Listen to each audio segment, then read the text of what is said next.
نجاست حقیقیہ سے کیا مراد ہے؟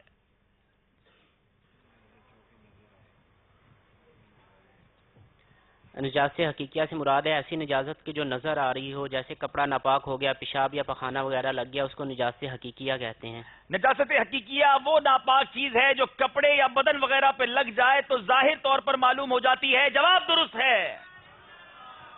بتائیے نجاست حقیقیہ سے پاک ہونے کا کیا طریقہ ہے؟ تعریف تو پتہ چل گئی، اب پاک ہونے کا طریقہ بھی بتائیے۔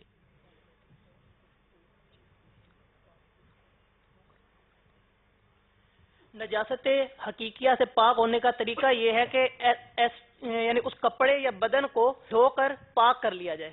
جی، اس سے پاک ہونے کا طریقہ یہ ہے کہ کپڑے یا بدن وغیرہ کو اس سے وہ ناپاک چیز دھو کر جو ہے وہ پاک کر لی جائے۔ جواب درست